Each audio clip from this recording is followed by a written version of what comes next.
Welcome to the Next Level Pet Parent Podcast, a place where we unveil expert tips to help you raise healthy, long-living pets while taking you behind the scenes of the pet industry.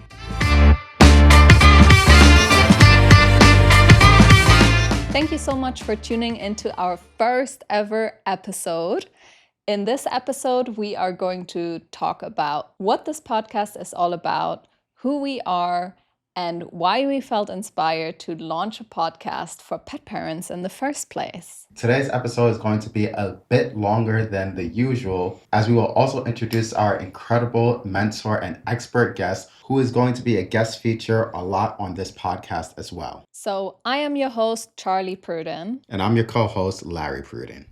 All right, so first off, let's start by giving you an idea of what this podcast is all about and what you can expect when you subscribe to our podcast. All right, so most importantly, the whole purpose of this podcast is to share important information with you so that you can make your own informed decisions when it comes to your pet's health and lifestyle. We want to inspire and support confident decision-making when it comes to taking your pet's wellness into your own hands. In this podcast, we will cover lots of different topics related to pet parenting, such as pet nutrition, supplements, healthy lifestyle, common pet health concerns, and mental well-being. But honestly, this podcast goes far beyond pet health, and we will also talk about behind the scenes of Pawdega and other pet-related businesses as well. We're going to talk about pet travel and our personal experiences living in different countries with our dog, Milka. So right now, we are currently digital nomads traveling the world with Milka, but we're definitely going to talk more about this later. Unfortunately, with the amount of information that exists on the internet these days, it can be very difficult to make informed decisions when it comes to what's safe and what isn't safe for our pets. So here's what you can expect in this podcast from us. We will interview holistic and integrative pet health experts and veterinarians, and we will also be sharing our personal experience helping thousands of pets live a healthier life through our online holistic pet wellness store. So no matter what topics we cover, the main focus is the well-being of our animals. We will actually have a regular expert attending our podcast, and she will be giving her expert veterinary opinion on what's important for as far as pet health and industry topics. And she's actually going to be joining us later in this episode. So make sure you stick around to find out who it's going to be. I think you're all going to be very surprised, but also super excited about this. So just to summarize, what is this podcast about? Why should you be subscribing to it? Because we will provide you with hands-on tips on how to help your pet live a longer and healthier life. We're going to have expert interviews. We're going to be sharing our behind-the-scenes information, but we're also going to be covering lots and lots of topics that are not at all pet health related and are just super interesting, and some very frequently asked questions that people always ask us about, such as pet travel and being a digital nomad with a dog. So yeah, lots of exciting things coming our way, I would say. And I'm really excited for this podcast. Just to give you a little bit more information about ourselves, we are an international couple running an online holistic pet wellness store based in both Dubai and the USA, which I'm super thankful for that we have this opportunity. So to give you a little bit more information about this, let's dig a little deeper now. So my name is Larry, and I'm from New York. I have a background in media and communications. So basically that is film, TV, and radio. Well, today mostly it's YouTube and what? Nothing. Yeah. I mean, back then it was very video focused. Now it's more like, now you've taken this education more into like YouTube and Yeah, stuff like that. so through my education with Bachelor of Arts in Media and Communications, I've actually taken it more in the direction of videos and now podcasting, Yeah. which is a new form of media, which was not available when I was going to school. So Wow, this is- really? No, No. I I mean, guess I guess radio. radio, yes, but it's radio is a very different format. But Mm. anyway, I'm rambling. Yeah, so I am Charlie. I am originally from Hamburg, Germany, and I moved to New York when I was 19 years old to all by myself to go and study dance. And I was originally only planning on staying in New York for 5 months, but then I ended up loving it so much that I came back to New York and I stayed for another, like up to 2 years, I think I stayed all together. And yeah, that's also where Larry and I met at some point. Yeah, we met at a video shoot for dancing. And I think that might be another episode one day Yeah, how because we met. we get that question a lot. In 2013, we moved to Germany together, and we got married in 2015, and that was the same year we got Milka. So Yeah. that's the same year that Milka came into our lives. Yeah. Milka is a French Bulldog, brindle, and we just celebrated her ninth birthday. So, and yeah, we're so grateful to say that she's incredibly healthy. And yeah, we have no complaints as far as like all the Frenchy typical things. She's had one IVDD injury, like almost 1.5 years ago, which she's 100% recovered from. But other than that, there's really no complaints. And we have a really long YouTube video on the topic of how we helped our Frenchie recover from IVDD 100% naturally, if you're interested in that. But yeah, that basically in Hamburg, no, actually, we lived in Berlin when we got Milka. So that's where her story began. And from there, we moved. Now, how did we end up in the pet industry? We actually moved to Dubai in 2016. And Milka, of course, we brought her with us to Dubai, but she wasn't even 1 year old at that time. And she actually was constantly sick just after our move. Like it started with just vomiting all the time. It started with diarrhea, recurring papilloma, and yeah, hot spots. She had a lot of hot spots, and yeah, she just didn't look right. So the veterinarians, they could never really figure out what was going on. She was on premium dry food, right? We switched between different premium dry foods. They were like, yeah, you're feeding great food. We don't really know what's going on. So at that point, I'm gonna try and keep this short. I'm sure we'll do like a longer podcast episode about this topic in the future. But yeah, just to keep it short, basically we switched Milka to raw food, and that changed not only her life completely, but also our life completely, right? Yeah, because we started paying so much more attention to nutrition of our animals, but then a lot of the food is all the same. Meat is meat, whether you are eating, whatever type of meat your pet is consuming, there may be a chance that you're consuming the same type of meat. So we started paying attention more to cage-free, pasture-raised, grass-fed, and so on.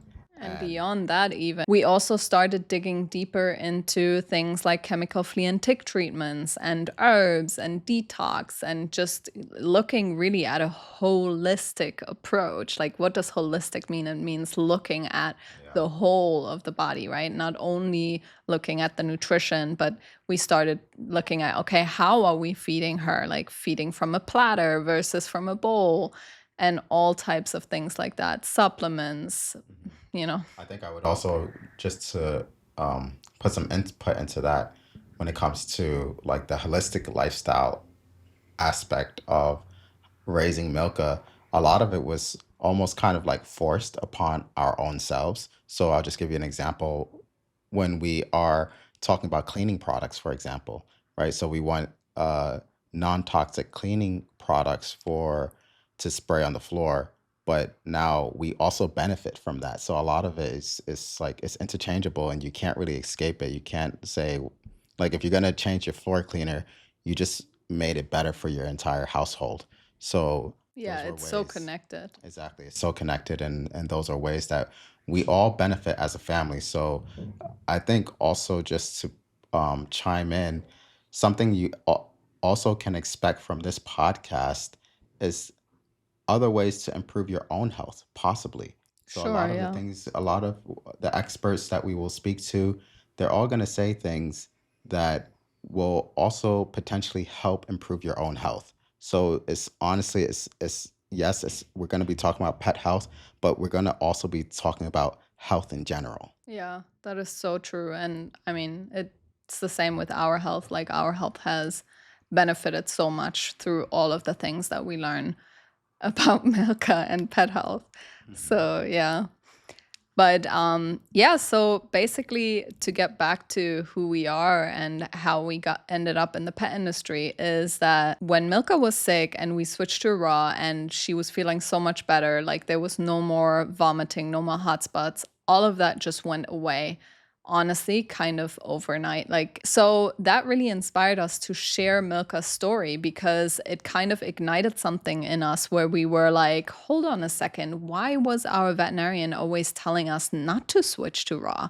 Why have they been talking about all these, like doing all these chemical flea and tick treatments with Milka, deworming and all of that? And like, it kind of ignited something in us where we were like, actually, we have to share her story. We have to share what happened here, and share our success story, share Milka's success story.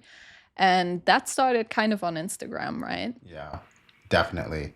And I still remember it like it was yesterday. You know, Milka the we Frenchie. Milk of the Frontier, that was her Instagram handle back then. But back then it was like, if we went through this, how many other people are going through this? Yeah. Like how many people are under the assumption that they are doing the best that they possibly could, who is also potentially, receiving information that is not actually maybe the most healthiest advice for their Mm, animal. So yeah. that's where we were like, you know what, we have to raise Whistle awareness. blow. Yeah, I mean, that's exactly what it felt like. It felt like we were whistleblowing, Yeah. you know. So that's really what jump started our awareness through through social media. Yeah. Yeah, and that kind of one thing led to another, because we were in Dubai and the United Arab Emirates, where pet parents had very limited access to uh, anything holistic, any holistic pet products. And as we dug deeper and deeper into like topics like gut health, and learned about detox and probiotics and things like that, more and more pet parents came to us and asked for help, like, and it's still to this day, and it was the same back then.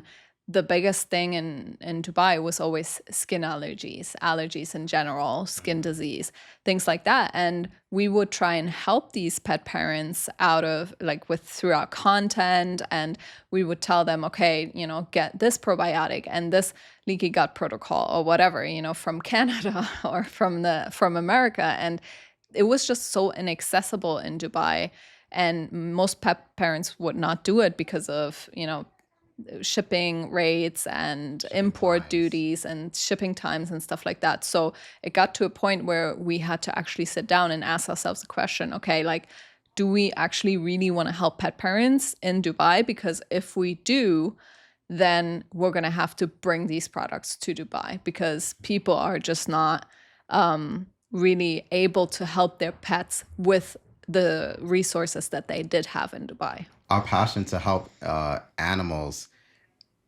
led us into, okay, we have to create this store.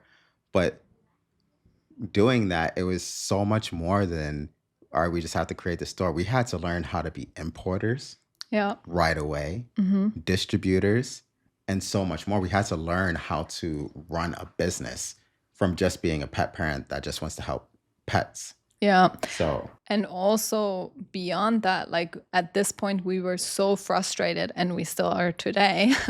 We're mm, so frustrated with the pet industry of like always greenwashing everything to pet parents. Like back then, we would go into a pet store, and it would take us literally hours to research, is this ingredient healthy for dogs? does this ingredient have any type of side effects, or is this actually really natural? Like, it's so difficult nowadays to figure out if an ingredient is really natural or not. Yeah. And I remember we were spending so much time on that, and we said to ourselves, we promised ourselves that if we were to actually open a pet store, we would actually do all the research for pet parents and create a 100% safe space where pet parents do not have to worry about toxic ingredients or any type of like safety concerns, just create that safe haven for pet parents. And I remember back then, like, people were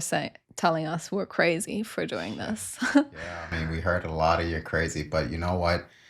To run back on that, I still remember the very first day that we went into a pet store looking at pet food. It felt so overwhelming. It did, yeah. There were so many different brands of dry food.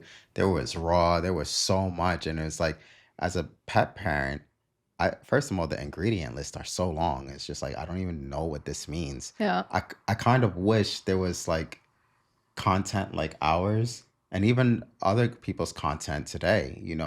Back then I felt like the content information back then was so limited, and now there's so many more sources of information and people that you can learn from. So I'm really excited for people to listen to this podcast, learn some things, and I hope you find value in the information that we will provide here.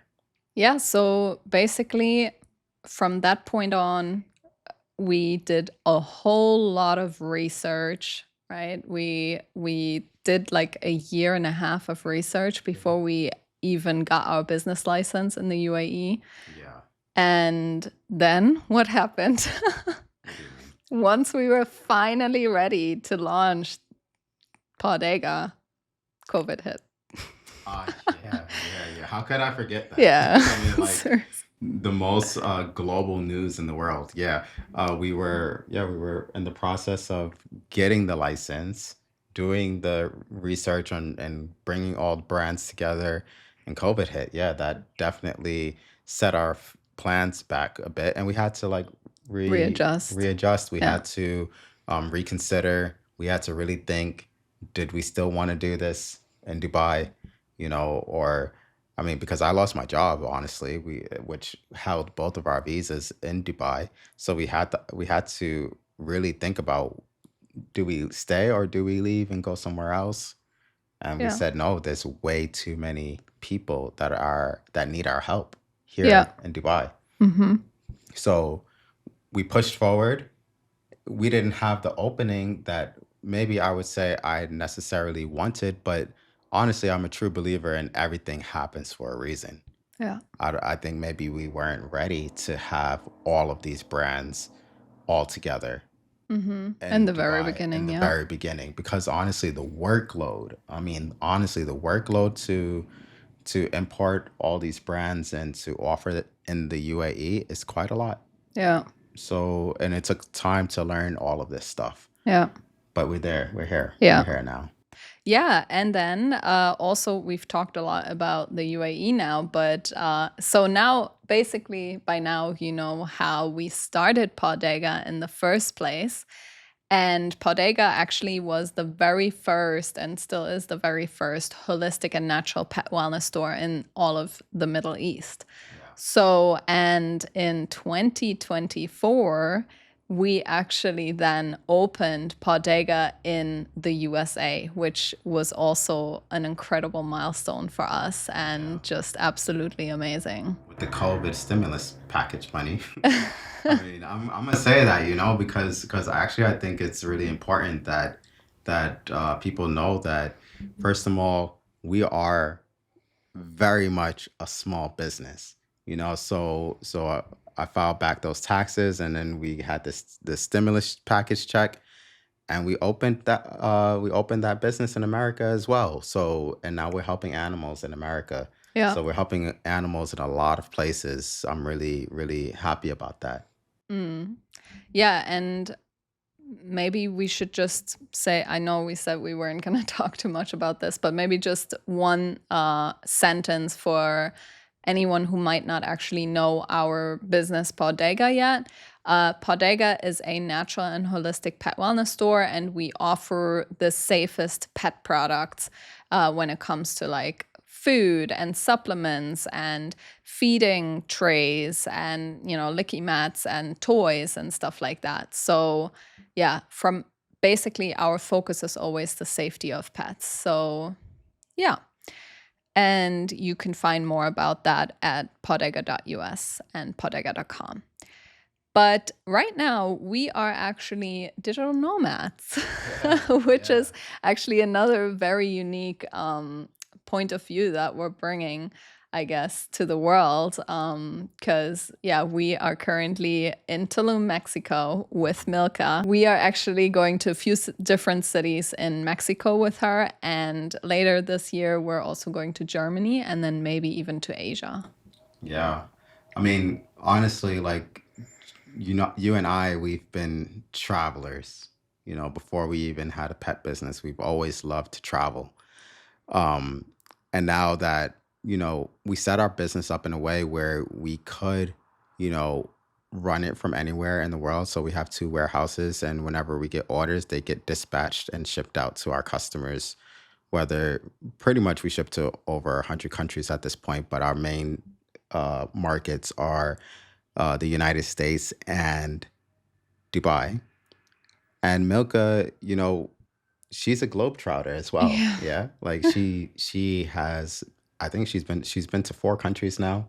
We've Hmm. we've actually did the digital nomad thing a little bit last year, but only in our home countries.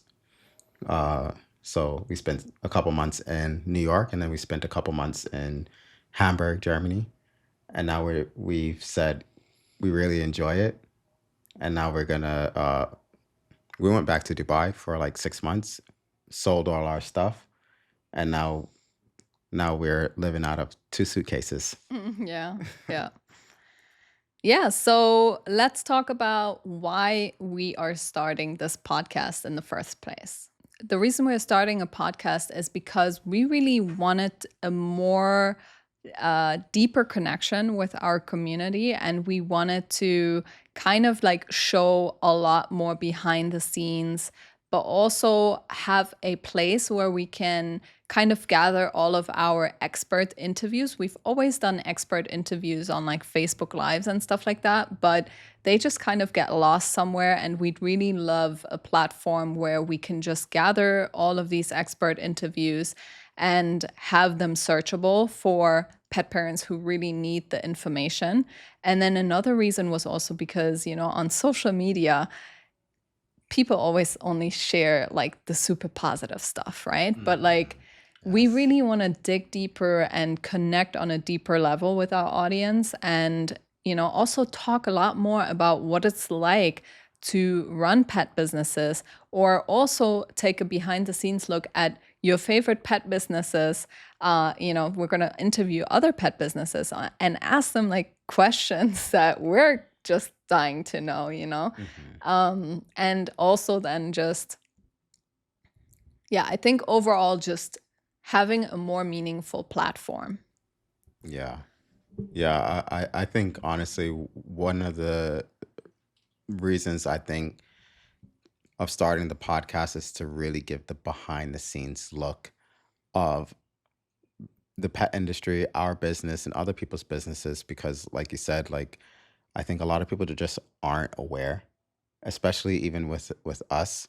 Like we have to make tough decisions all the time, Hmm. and I think it'd be good for people to get insight on like what it's like, you know, especially because like we try to be as transparent as possible. But like the behind the scenes, sometimes first of all, it's very difficult to give you a behind the scenes all the time. And not that we're saying that we're going to give it to you all the time, but the things that we think is important, it would be really great to share that with our listeners and viewers. Yeah, we're also going to be introducing you to very interesting guests and to people who have also different types of views, and also use this platform to listen to different types of views, even if they may be different from our views. So it's just going to be a very explorative platform and very intimate and very awesome and exciting. Like I'm super excited about this. Yeah, I'm excited to get the first couple of episodes in. So something to know as well is we are actually videotaping these episodes, and we're going to maybe be doing some live streaming as well at some point. But if you do want to watch these podcast episodes with the video as well, you can find them on the Pawdega YouTube channel. So a question that I'm sure that we will probably get is, what is the next level pet parent? All right, so what does next level pet parent mean to me?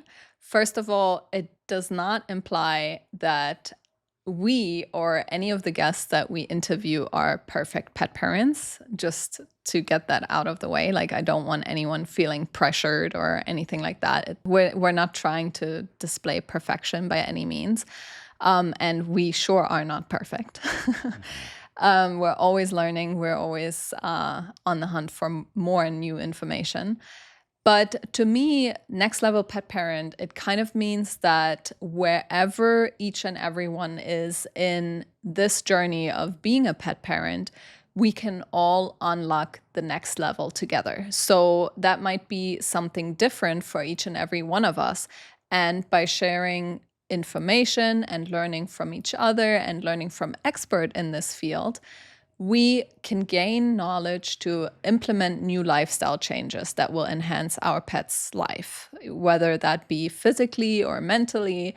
Something that's very dear to me is helping pet parents understand that at the end of the day, once we leave the vet office or we leave the pet store or anything like that, we are the people who actually come home with the sick pet and have to deal with whatever information we took from, any types of experts. So at the end of the day, we, the pet parents, are our pet's best advocates. So if that means that, we don't feel comfortable with certain decisions or certain things that somebody's telling us to do, we are the ones who ultimately make the informed decision whether or not to do something. So yeah, for me, the next level pet parent is somebody who wants to learn more to unlock that next level, but also someone who makes the informed decisions about their pet's health. All What right. about you?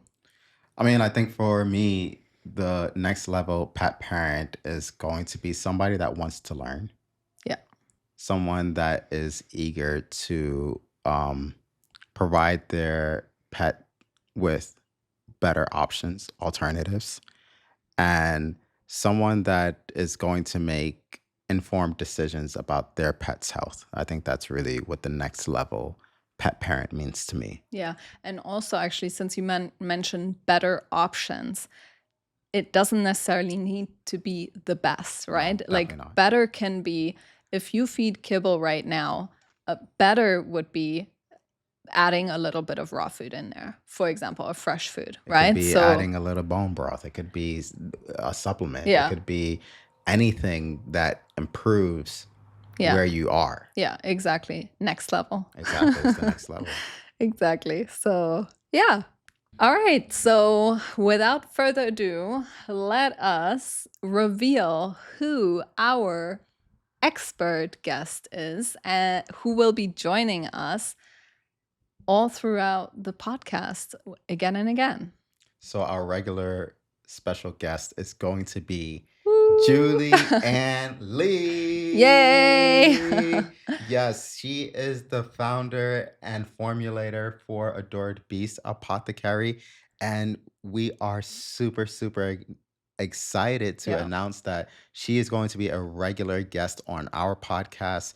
And I absolutely love this because honestly, Julianne Lee, she is incredible, honestly. Like, she has been such a mentor to us, and everything that we do in our store, we have been able to help so many animals through the products that she offers and the knowledge that she has.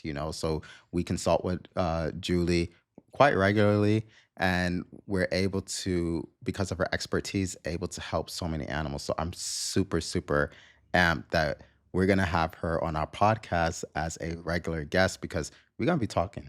Yeah, and she's actually gonna hop on to this episode in a few minutes, so definitely stay tuned.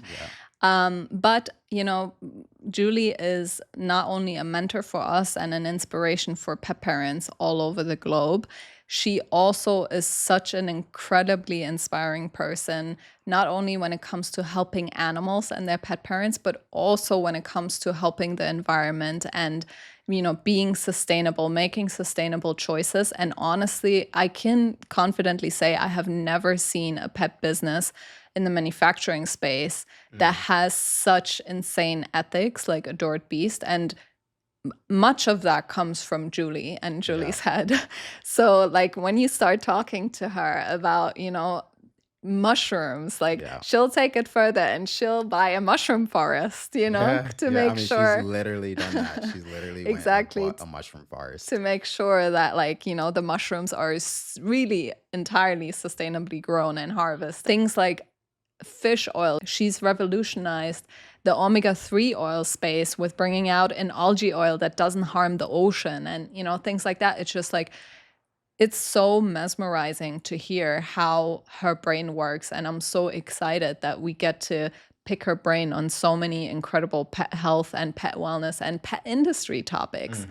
She has been the owner and practitioner at one of the leading holistic veterinary hospitals in Canada. So she's got a lot of experience when it Decades. comes, yeah, she's got decades of experience when it comes to holistic pet veterinary care, but also, product product development and all Hmm. that stuff. So Hmm.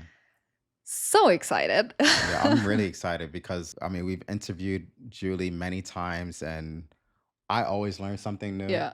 The our we usually leave interviewing like, oh my goodness, wow. And I consider myself ourselves to be very well knowledge, but every time we speak to Julie, and we speak to her a lot, we're always learning something new. So I'm really excited to speak with her on this podcast Hmm. and have her as a regular guest.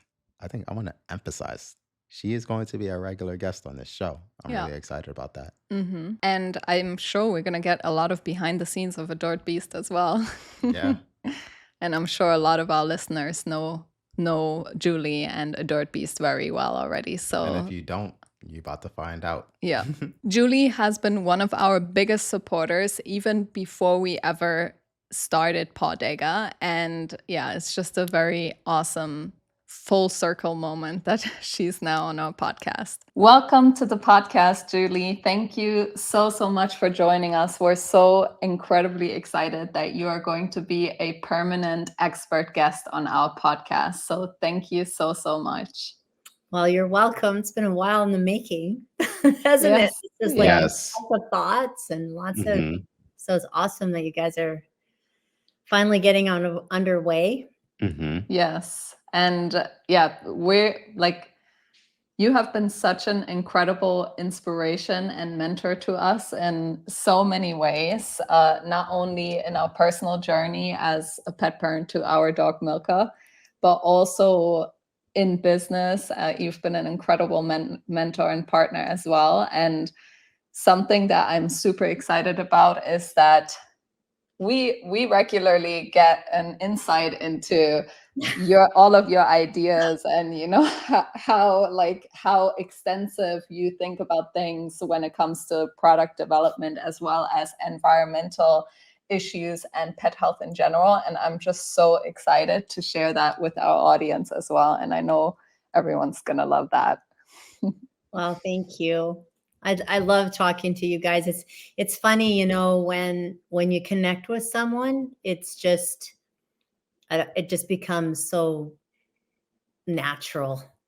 It's just this inherent thing that just comes alive. Hmm. So it's great. I feel the same with you guys. I feel like, when I first met you in Chicago, I don't even know how many years ago, Yeah. when I 6 or was, so, 6 years yeah, ago, maybe. I was lecturing there. to where you are now, it's pretty cool watching you. So yeah, you're doing an amazing job. Yeah, no, thank you. Because honestly, even back then, when we went to that event that you were speaking at, like Charlie and I, we only went there just as pet parents. We just wanted to learn about our own dog. Yeah. And we had no idea that it would lead to where we are today. And a lot of that is because of you, because you really inspired us to keep wanting to help animals, because that's at the Mhm. end of the day, that's all we honestly really want to do. Yeah. Well, that shows. And I think that that's what happens, right? Like, that I'm a big believer in intention and just being real, you Hmm. know, and I think that that shines through with, certain people, and your compassion isn't just about, you know, doing well in business. It comes Hmm. from a completely different place. I remember I was lecturing. My very, very, very first lecture that I ever did was with the British Homeopathic veterinary surgeons, and I flew to England, and I was terrified to do this lecture. And I lectured about a cat case that I had that had a really, really, really intense chronic disease. And went through all the blood work and everything that I did, and was super precise, and staying up all night, and all my blah blah blah blah. And this, at the very end, this this one veterinarian from Germany stood up and said, you did an incredible job, and like, this is so interesting, and you did things and tests and did things that we would never have probably thought about. But I can honestly say you probably could have given that cat potentized poop, and it would have got better, because your intention was that that cat was going to get better, like, you Yeah. were relentless about trying to help heal this cat. So I do think that the more we're doing research, Hmm. energy is no longer woo woo. We know Hmm. about neuroplasticity, and we know about, like, all different kinds of things where energy meets physiology, and we can measure it now and things like that. So it's not as woo woo as 25 years ago when I was talking about stuff like this. So yeah, I think that that's a big part of your success, is that your intentions really are to help animals, right? So Hmm. Absolutely. Yeah. So let's start off by introducing you to our listeners. So you have spent a lot of your life learning and teaching others on how to provide healthy, holistic care to our animals. Can you share a little bit more about your life's work and how you started on this journey of holistic animal health? yes, I'm gonna do it really short form and fast. Sure. We'll be here all day. Yeah. Uh, I grew up in a rescue. Mhm. So my mom had a really, really big dog rescue as a child. And so it was sort of natural. And then I knew what I wanted to do, and I wanted to be a vet. And then I also wanted to show horses, and I wanted to, I did ballet. So then I went to Russia for a while. I was a kid that I was just like, I wanted to do everything. There's nothing that I Wow. didn't want to do. I So didn't know that about Rush dancing.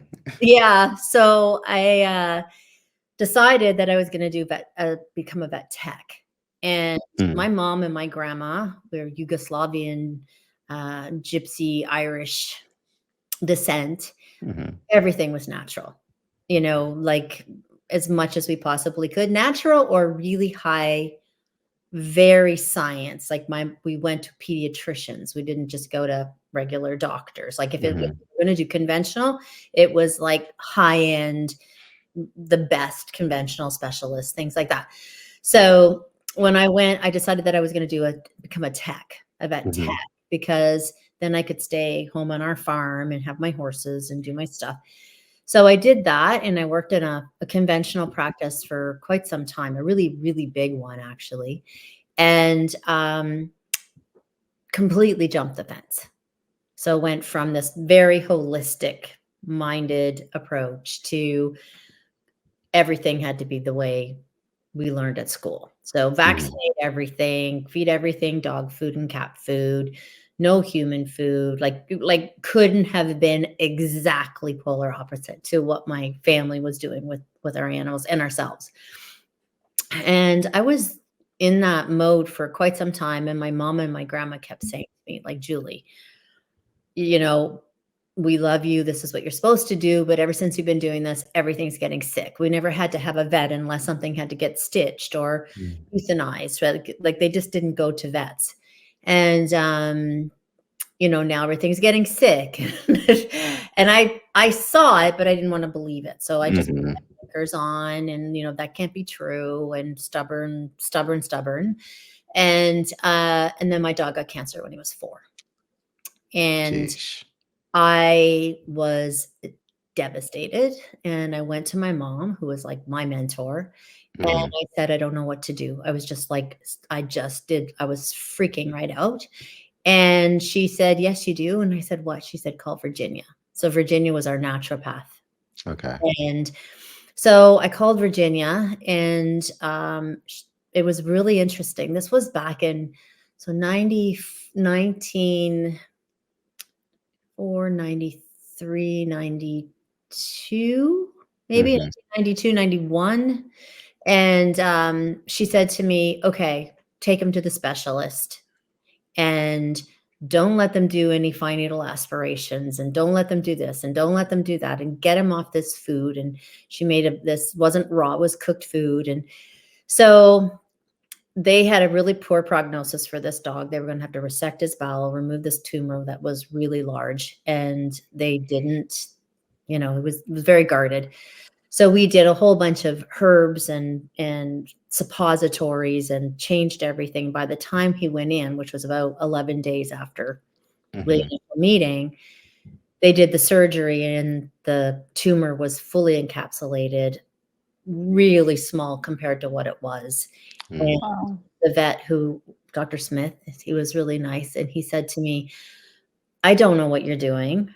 I know that you're very holistically oriented, but just keep doing what you're doing, because he can go home tomorrow rather than staying for 7 days. Wow. Wow. And I took him home. And when he recovered, I said, that's it. I'm out of veterinary medicine. I can't subscribe to this Mhm. stuff. There is no naturopathic veterinarians. There's nothing. There's nothing.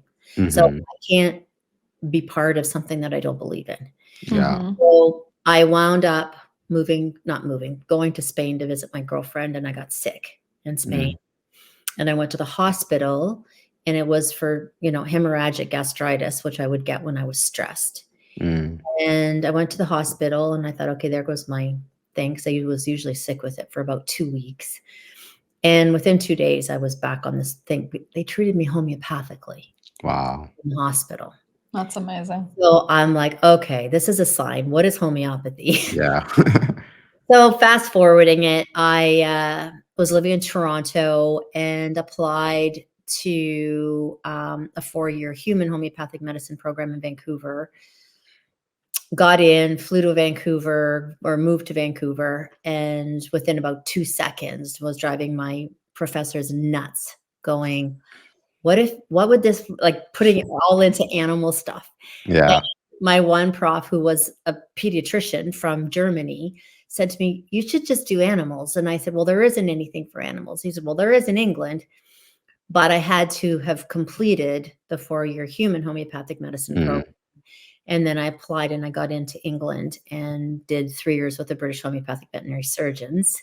Wow. And then continued to do like practicums with them. So every summer I would go back, and, it was like James Harriet going through the dales, treating sheep and Mm. cows, and dogs and cats. And the first thing I ever treated was this little, what are they called? They're like little porcupines, hedgehogs.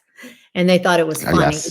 because I didn't know they were prickly. Anyway, so came back, opened the very first licensed holistic veterinary hospital in Canada. Went through a huge political battle with the vet association because they didn't recognize anything. Mm.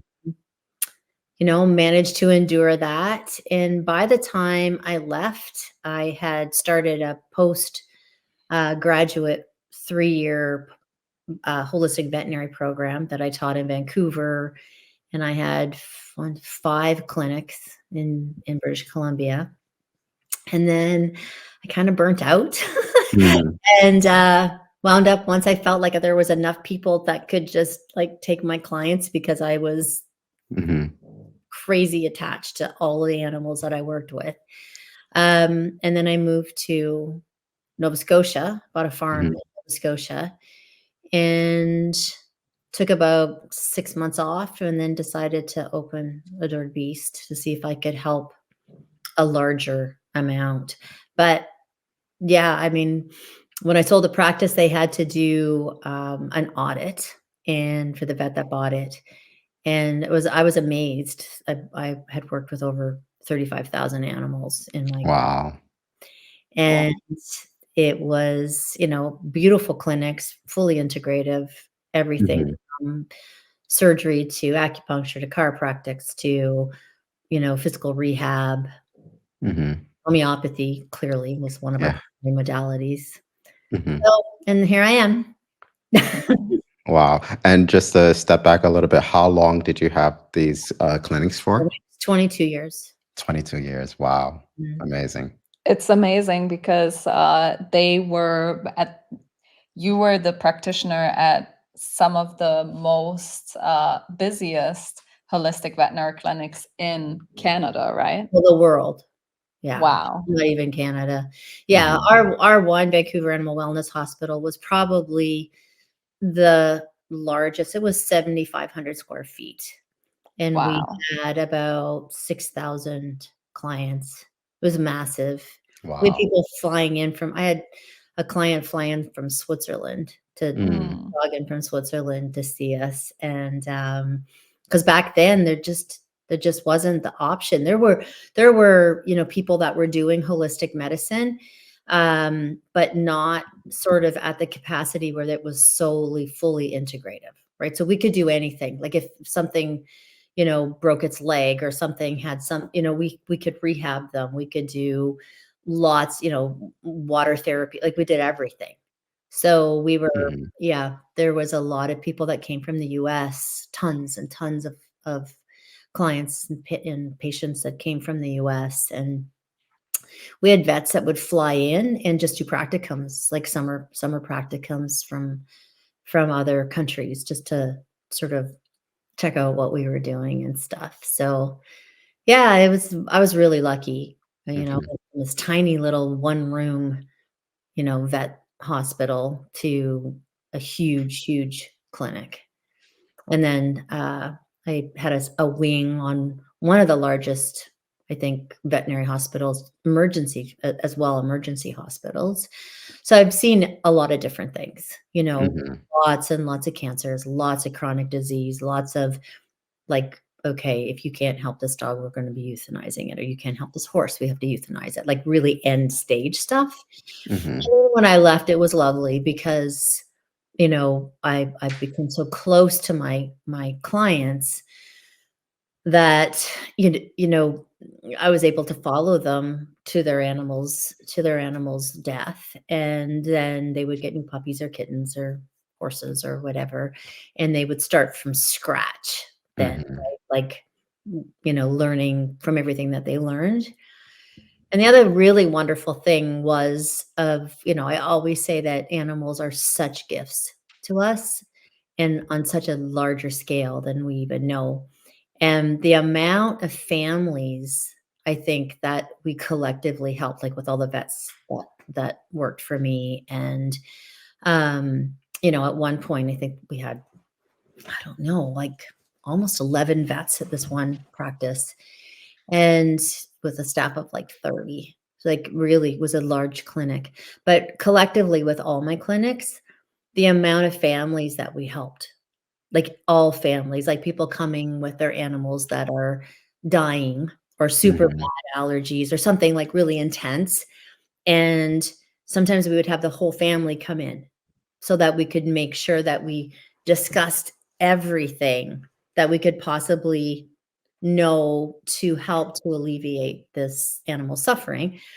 And it was wonderful because people love their animals so much, the whole family would come in. and I would ask them questions and say, okay, well, we have to be careful of this, or we have to be careful of that. And they would come in, and then we'd find out that the father's got rheumatoid arthritis, or someone has a really bad drug addiction, or that, because it matters, the energy, or like, there's lots of stress or sadness or whatever in the family, it can definitely affect the animal. So it was incredible. Like, you would say to people, would you consider counseling? And they'd say, oh, no, no, no. But then the whole family would come in, and I would say, like, would you consider going for counseling, or would you consider going to see a homeopath or a naturopath, or blah, blah, blah, blah, blah. I can't remember anyone saying no if they thought it was going to help their pet. So it's like their pet got them there, and the love for their pet moved them through some kind of block in their life that they may not have ever gone, for help.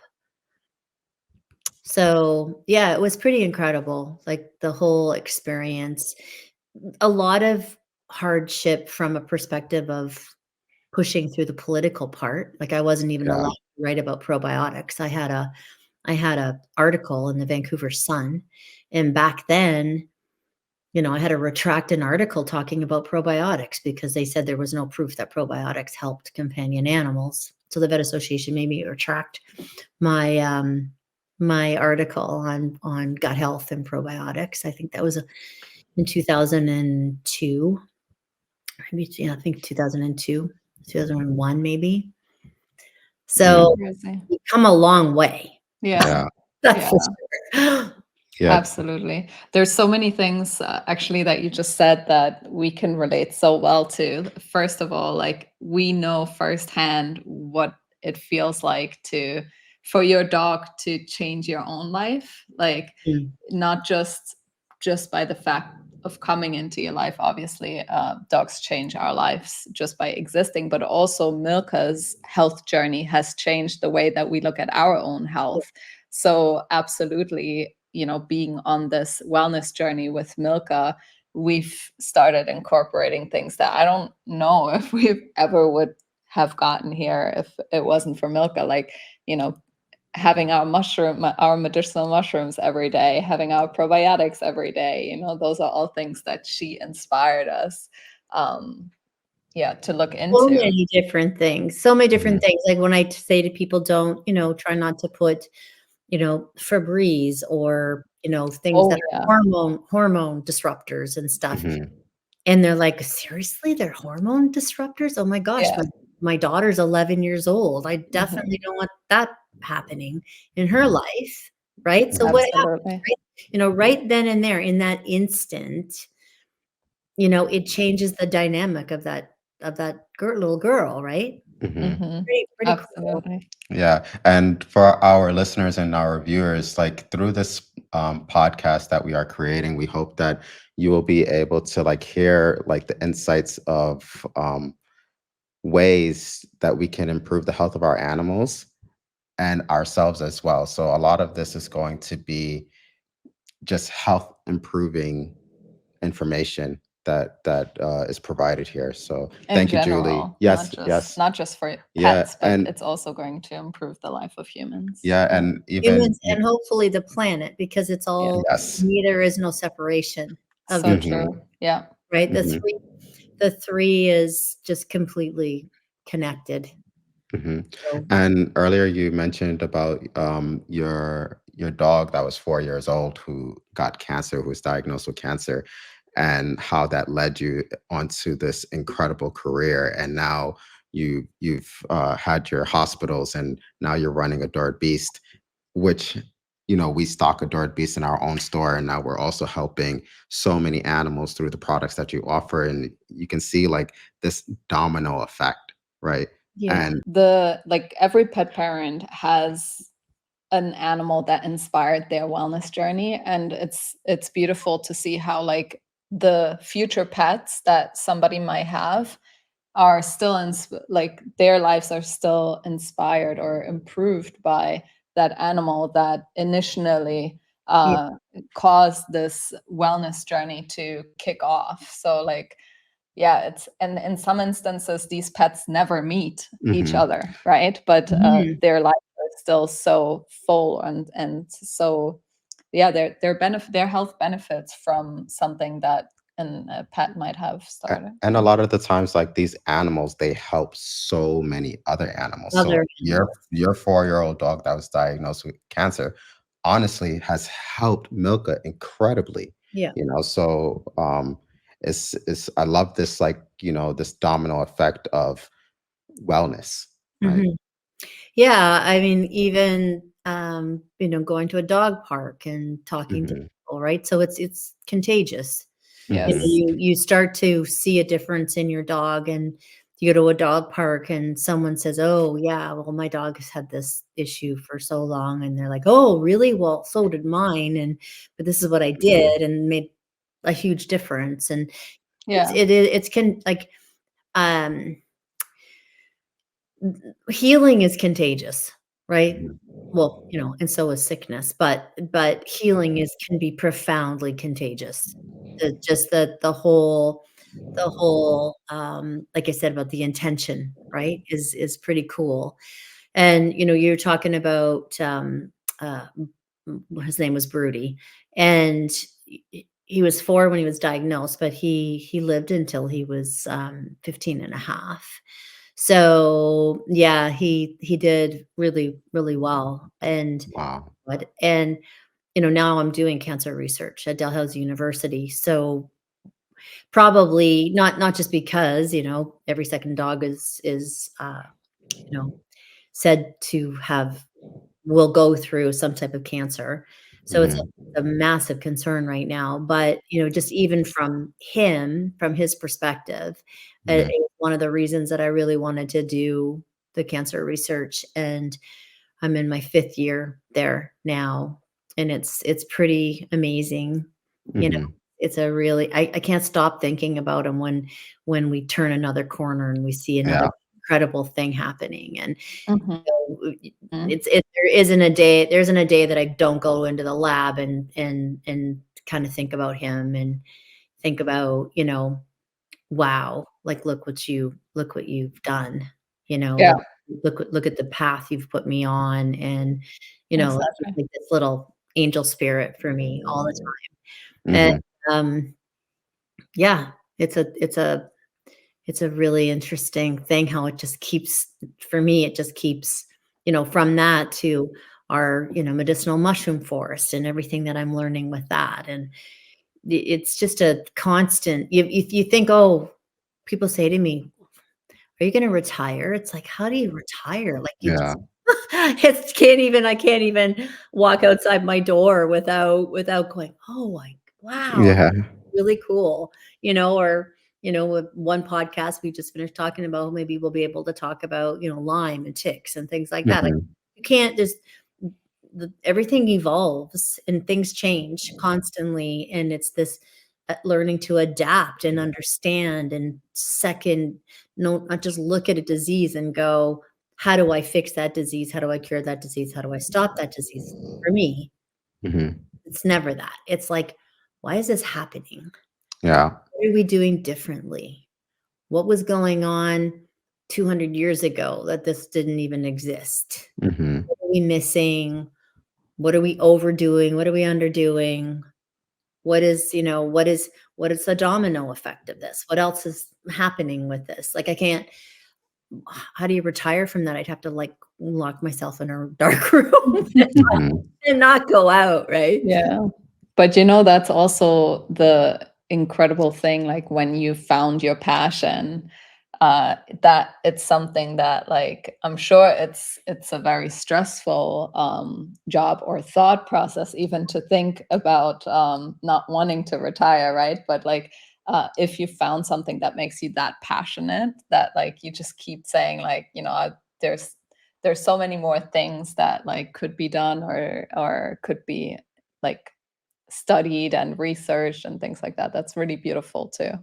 Yeah, and I have a rescue farm. So, again, it's like there isn't a day goes by when you have 40 animals that, and all of them are compromised, right? That's why they're there. And a day doesn't go by where someone's not ebbing and flowing. Like it's like, oh, great. Finally, I have a breather. Everybody's like, everything's smooth. And then all of a sudden, it's like, okay, it's not that smooth again. So that definitely keeps me on my toes, looking at the evolution within all of those animals of chronic disease and aging and like some of them aren't that old, but they're very sick when I get them, and or really really bad PTSD. So we're always dealing with something, right? Yeah. We're always looking at something and watching the dynamics, and you know it's one day one day when we have more time, we'll talk about what I do with the horses when they first come, when they have really bad PTSD. Mm. Because they can be quite dangerous, right? And sort of my philosophy that I've learned what really helps, which is allowing them just to be safe and then in the energy of nature. And Mhm. because we're so removed. So what I'm learning more and more is that even with holistic medicine and supplements and all that stuff, there is really that balance of science and nature, right? And um, I think that we get very distracted and we're removed from really being in nature. Mhm. I mean, really being in it, meaning, taking time to sit and reflect on even a tree leaf, right? Like I know that sounds really like ethereal and whatever, but I don't mean it that way. But just like the understanding of, the seasons and what is actually happening in every single second Mhm. that keeps the, you know, just keeps the evolution and the things adapting and moving and ebbing and flowing and living and dying and living and rebirth and the whole 9 yards. And, I think that we can get too caught up in the glitter Mhm. of holistic medicine and the glitter of natural supplements, and we forget about where it really came from, and Mhm. Mhm. forget about the part of it that, for me, is the most important part, which is what is it really trying to teach us? Not what can we extract from it, but, you can be an herbalist and know this herb does this herb does that, this herb does this herb does that. That's awesome. It can be a homeopath and know what remedies do what, and you can be an acupuncturist and know where to put what needle in for what disease and what with the chi and what acupressure points and all that stuff. But it's so much bigger than that. It really Mhm. is so much bigger than that. It's about embracing, sometimes embracing the hard parts, right? Not just, it's great to be positive and it's great to be looking at all the wonderful things because there is. But I think nature also teaches us how to allow some of the other stuff, Mhm. because it's very resilient, but it goes through a lot, but it comes back. It doesn't try to stop, doesn't suppress what it has to go through. It just goes through what it needs to go through. Mhm. I think with us, we're so determined to like, stop aging and stop this and stop that and suppress this and put a band-aid on this and put a band-aid on that without really understanding, what is this telling me? What is this showing me? What are we doing on a larger in a larger way that's Mhm. creating this, and how by me feeling this way, even if it's scared, what is this feeling moving me into, you know? So,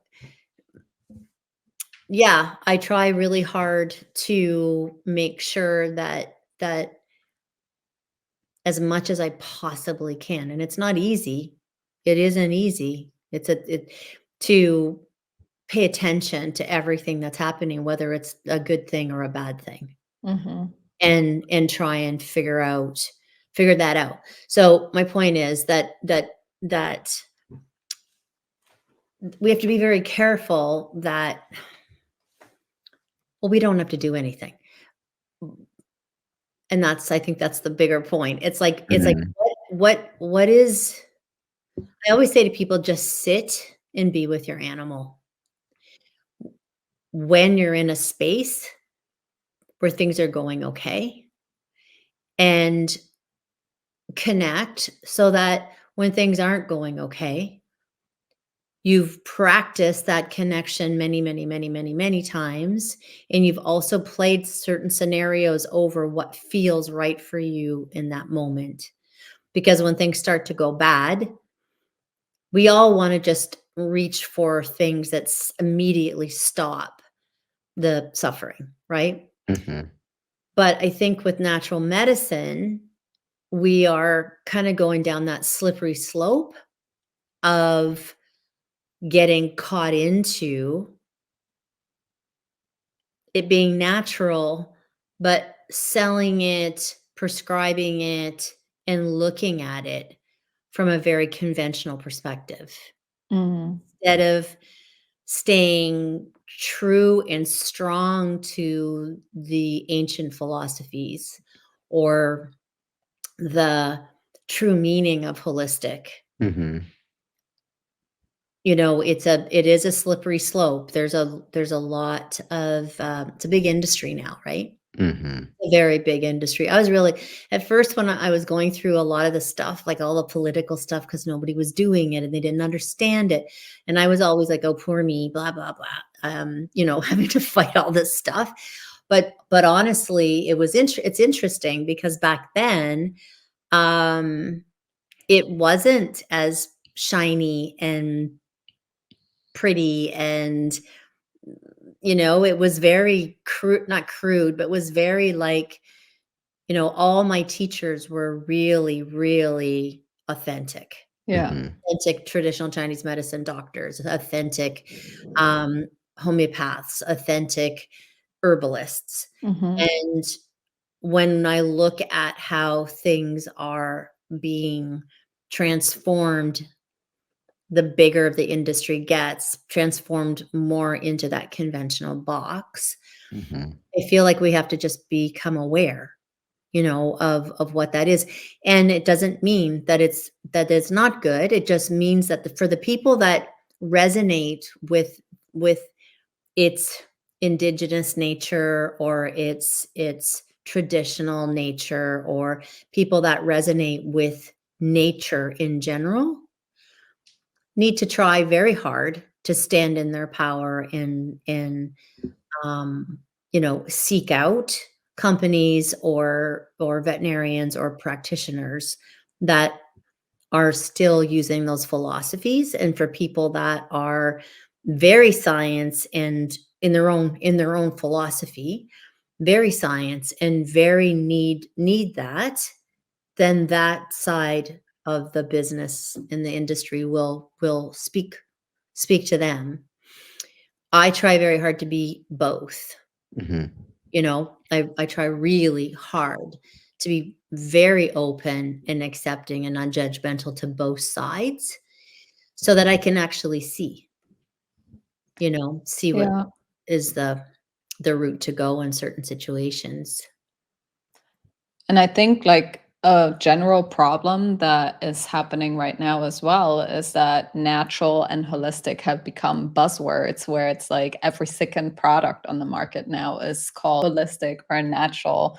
branding on the front, and you turn it around and it's full of synthetics and, you know, things that dogs and cats aren't have never really been designed to eat. It's not natural to our dogs and cats, and that's where also been a big reason why we opened Pawdega, is to like help like really create a safe place for pet parents where truly everything that we offer is natural and has really been designed by people like you who have done the research into what is best for the pets, what's actually safe for the pets, and what's also best for our planet, and looking at it sustainably as well. Because, like, you know, again, like looking at it holistically, like what does holistic mean? Like taking the whole, not just the whole animal, but also the whole planet.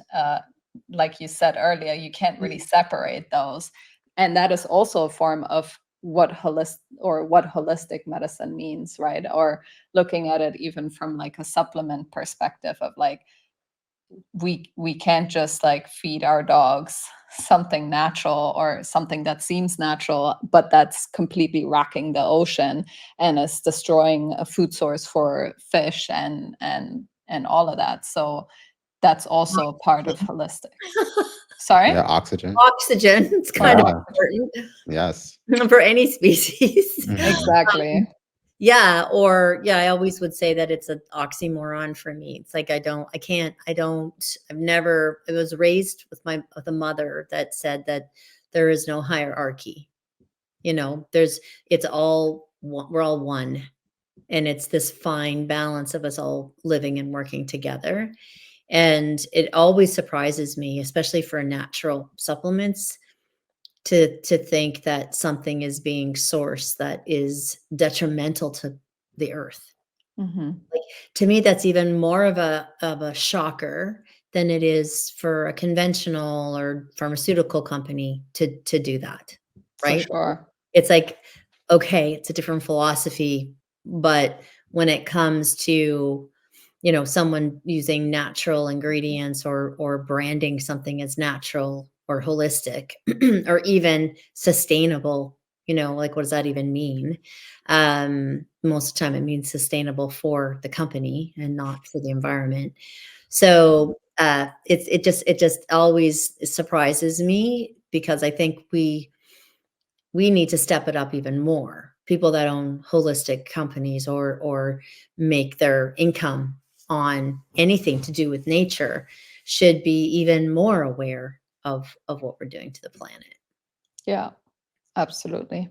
Earlier, you started talking about your holistic veterinary practices in Canada, and I know that a lot of the products that you have introduced or formulated at Adored Beast, a lot of them have been inspired by your days when you were helping pets in your holistic veterinary practice. So, can you talk a little bit more about that? Like, which were the most important homeopathic remedies back then that you used in your practice, and how have they transformed at Adored Beast? Well, I think all of them, like every single thing that I have formulated, stems from something from my clinic. So back in the day, when I was a newbie homeopath, uh, I was very nervous about prescribing the wrong thing. I mean, obviously, if it's an emergency and something's bleeding, or you know, dying, or there's intense, you treat them, you know, acutely in that moment. Mhm. But for, you know, chronic disease and, you know, allergies and cancers and things like that, I always had to take a while before I could figure out exactly what I wanted to do. So I put together protocols with herbs and diets and all of that stuff, and that I would, you know, prescribe to the for the animal while I was researching the remedies. And I remember a big part of that was putting everybody on raw food diets, or at least whole Mhm. food diets, depending on where they're at. And sometimes, parents would get very, they wanted the animals to get better faster. So they might introduce it too quickly or whatever. And then they get diarrhea or some kind of GI thing. So we'd always have this, mixture that I made up to give to them with probiotics and slippery elm and marshmallow roots and things like that to calm their stomachs. And a couple of interesting things happened with that. One is, after a while, my vet tech came up to me and said, "Can we just, you have 4 or 5 things that you're always prescribing. Can we just make them up in big amounts so that we don't have to go, for every single patient and mix these formulas together?" And I said, yeah, for sure. And we were very precise we used to go to Gaia Gardens for everything, which was this incredible small herbal place that only did, either wildcrafted ethical herbs, companion planting herbs. Like, they were beautiful. I learned so much from that place, and probiotics. And then I started noticing that for animals that got sort of a GI thing, that were already on remedies and doing half decent, they just got better, right? They just started getting better. And this was before anybody was talking about gut health. This was like 2020. This is like 1994. So a long time ago. And so there's like something to this. There's something to probiotics. There's something to, like, what is it? So I started really, really researching gut health. But the remedies that I have right now, like our go-to, and the combination remedies for leaky gut syndrome, and the combination remedies for yeast and things like that I've done, those were remedies that were my favorite remedies, that I felt that across the board alleviated the symptoms of all of those conditions. So they, things like arnica and aconite and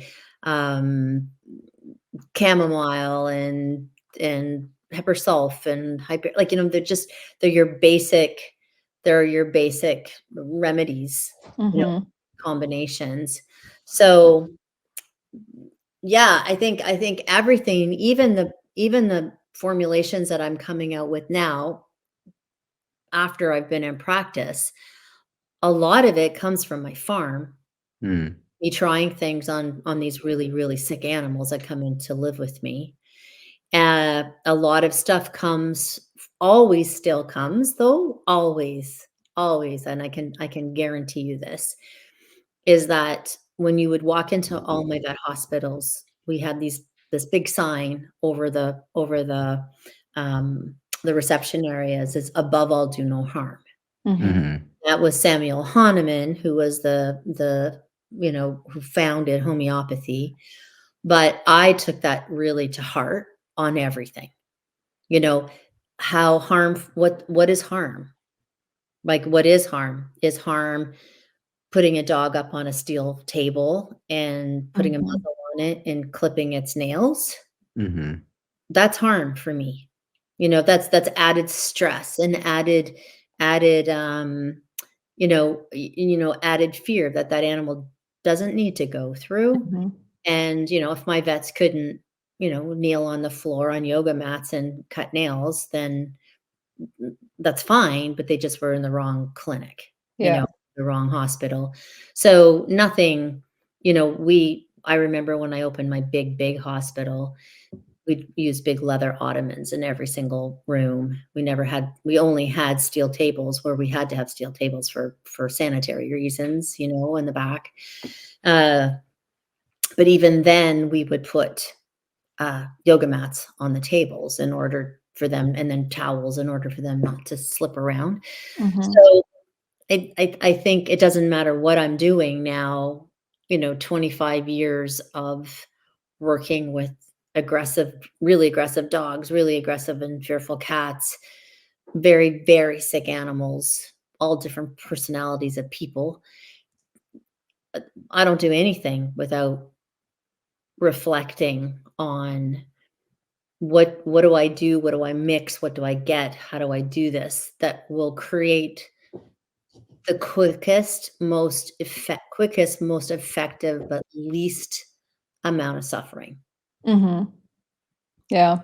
And like for us, like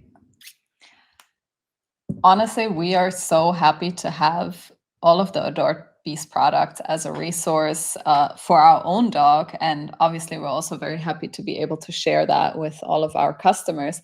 But when it comes to our own dog's life, like we've noticed firsthand how like life-changing it is to have these remedies on hand. Like, for Hmm. example, your go-to, like when Milka had her IVDD injury, that was our first thing that we gave her, and within 15 minutes she stopped shaking. So like just having these remedies on hand, and also the fact that they're combination remedies that you have spent all the research doing, and you know these work, you've used them for over 20 years on so many animals. And for me to not having to go to like a pharmacy and getting each and every single remedy and then mixing it all myself, like it's just such a game changer. Mhm. So yeah, I'm like, I just love them. Me too. There's so much to why I am where I am. I know. That and why I am where I am, that's different than where other people are, why they're Hmm. there, you know? So, I know it's freaking brutal. I know, I know. So one more question I would like to ask you is, what is exciting you right now? Like what is it that you're like really passionate about right now in this moment, and that's really exciting you for the future? That's a good one. Um,